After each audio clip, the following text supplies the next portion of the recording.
Yeah, don't forget that. So, hello, we're in Hermosa Beach.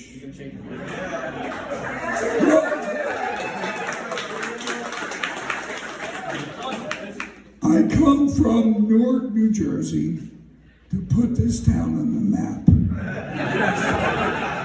You know, it was different that way because my father fell in love with this town. He was in the Marines during World War II, and he was a jazz guy. Now, everybody thinks he owned the lighthouse. I'm pointing to that thing. It's the lighthouse display there. No, he didn't even really book there. He was an influence on jazz that they paid attention to. And by the time we moved here, I was 13. It was 1974. And he probably decided, well, I want to get out of Newark. Because you move to California, it's healthier for you. Man, I moved right into a Cheech and Chong film. My 8th grade class at the Catholic school almost got busted for selling weed. True. Hand to God.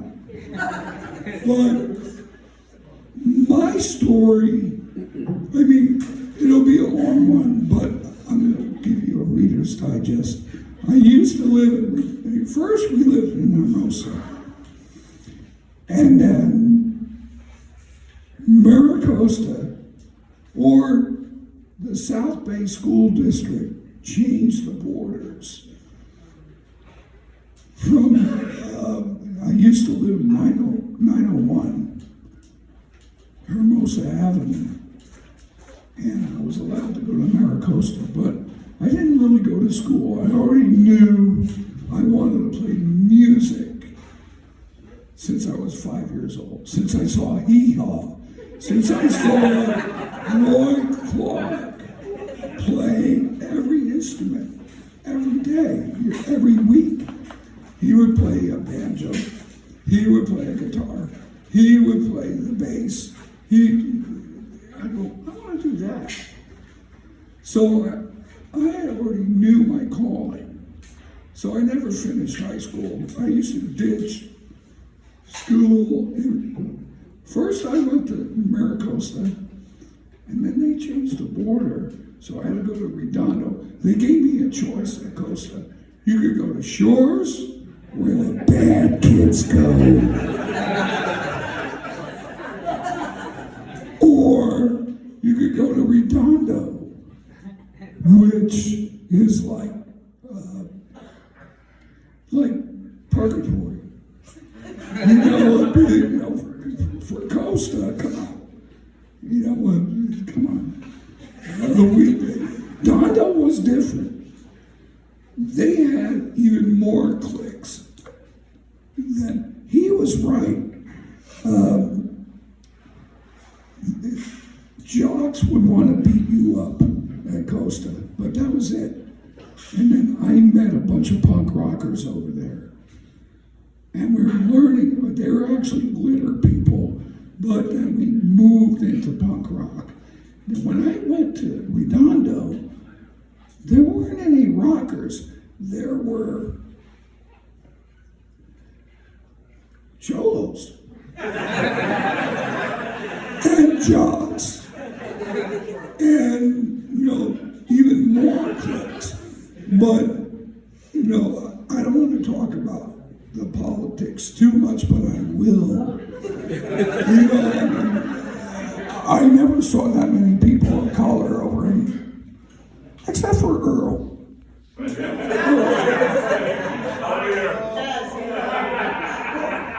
That's Earl Liberty. But actually, I never really saw him there. I don't know, we weren't friends there. But we became friends as being musicians. And so I ended up, because they changed the borders, my father said, let's move to Elena, closer to the school. So I'm in Redondo, right behind the smokestacks. Okay?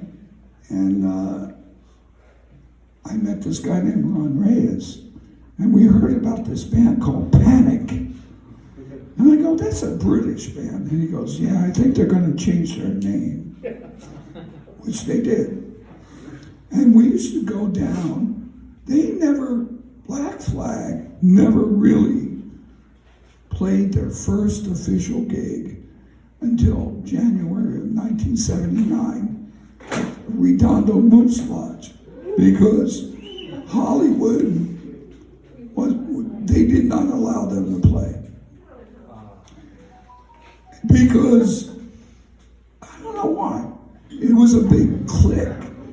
I never liked different cliques. As far as music was concerned, I used to go to Music Plus on 8th and PCH.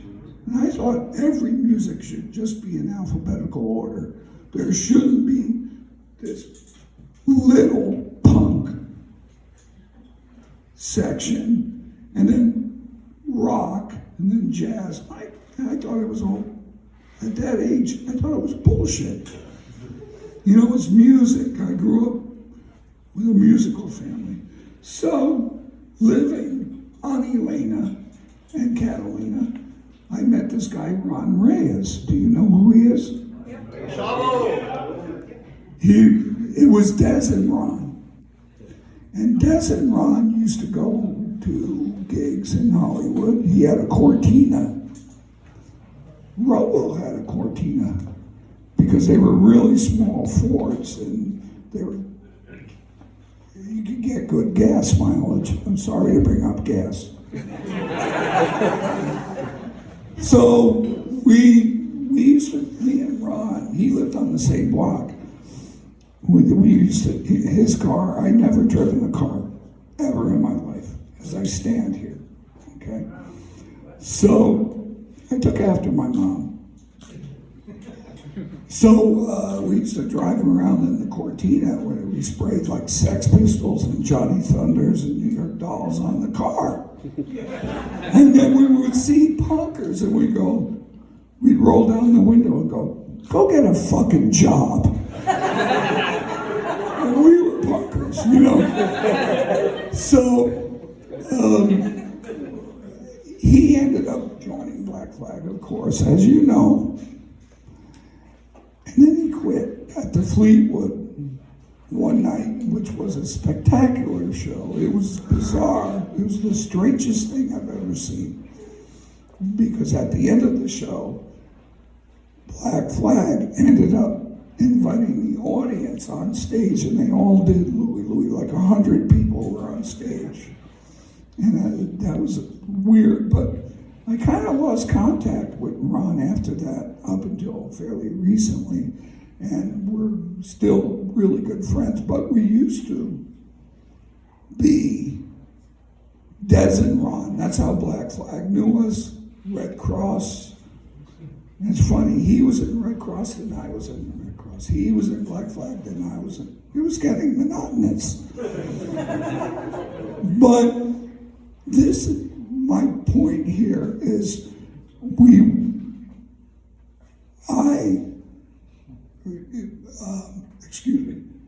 Ron quit the band, and they didn't have a singer for like 2 or 3 months, but it seemed like about 6 months, because when you're 19, 1 month seems like a year. So they tried out a few singers. It didn't work. I was walking down to the church, and Chuck Dukowski, there's a picture of the church right behind that beautiful blonde over there. Two beautiful blondes right over there. And there was a parking lot to the left of it, if you go look at that picture. And Chuck had his Impala parked there, and it was like about 95 degrees. And I'm walking down Pier Avenue, and I see Chuck, and I had been living there kind of for 2 weeks. And Chuck goes, "Hey, Dez, come over here." Because I had been at all the Keith Morris's shows, and I saw a few Ron shows, and they were my favorite band too. The impact of that band was brutal, but joyful, because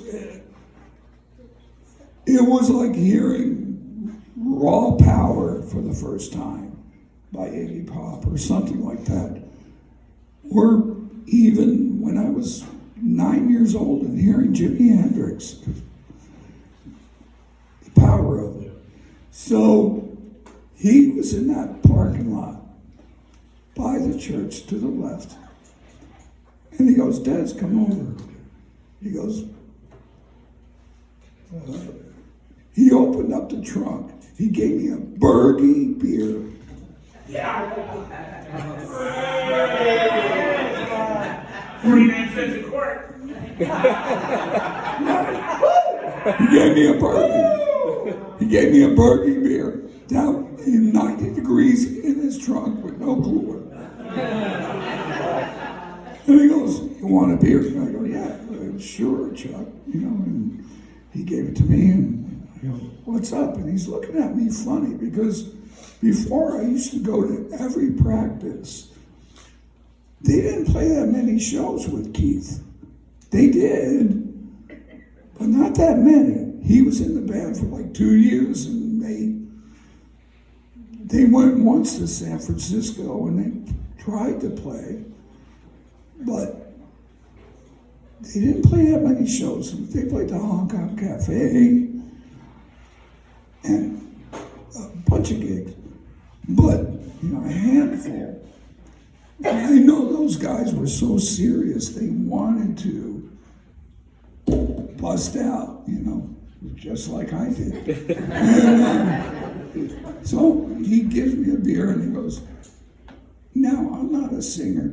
Oh, by the way, I do not recommend 2 things: smoking and singing punk rock." Okay? And especially if you're a guitar player. And I go, "Why do you want," he asked me, "why do you want to sing?" He asked me, "Please try out for the band. We're going to practice today." And I go, "Why do you want me to sing?" "I'm a guitar player." "Well, we know that, and maybe we could do 2 guitars, but we know you know all the songs, because every time you're at a gig, you're singing right along with Keith or Ron." Because they were. I gotta say something there. If you guys heard this guy, he was a skinny little kid. I mean, skinny. Not anymore. Well, not anymore. Neither am I. So whatever. But if you heard his voice at that time, we called him Gator. His nickname was Gator. I still sound like Yeah, he still sound like that. No, well, a little bit, yeah. But I'm telling you, if you heard his voice when he sang with Black Flag live, it was fucking awesome. I'm telling you, I'm not kidding.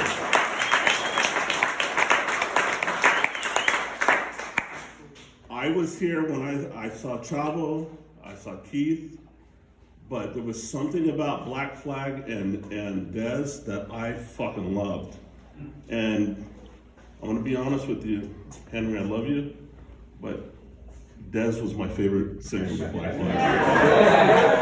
And the only reason why I came up to say this is because he was.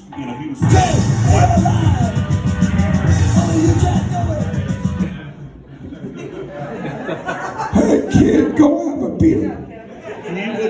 He had a grit and an aggressiveness to his voice that I had never heard before, and it would raise the hair on your arms.